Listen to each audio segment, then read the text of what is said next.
É moi sinxelo de entender como unha dieta variada e de quilómetro cero beneficia a nosa saúde.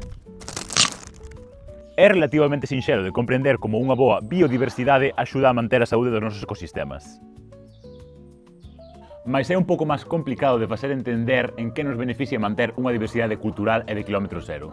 As mesmas músicas, as mesmas series, os mesmos artistas hipermercantilizados que se escoitan a través de todo o mundo por milleiros de persoas. Moita xente fai o esforzo de comprar navisas ou cereixas nun posto ao pé dunha estrada, mais nunca reflexiona sobre que todo o seu consumo cultural veña do mesmo supermercado global. Isto responde ao mal chamado proceso de globalización, cando na realidade o que significa é consumir medios exclusivamente de Estados Unidos e do Reino Unido. Non necesariamente porque teñan unha calidade superior, senón porque levan moldeando toda a vida os nosos gustos para que definan o que soa ben, o que é profesional e o que debemos ver. E tamén porque teñen os medios militares e políticos para impoñernos o seu suposto estándar de calidade.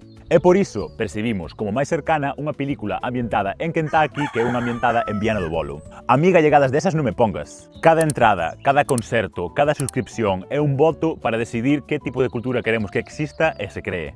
Eu, persoalmente, prefiro comprarlle a entrada a un concerto a un rapaz de Betanzos para que colla a media xornada no chollo que a un multimillonario estadounidense para que poida pagar a súa 7ª viaxe a certa illa. Consumir cultura autóctona non é romanticismo, é poñer os nosos cartos onde realmente importa.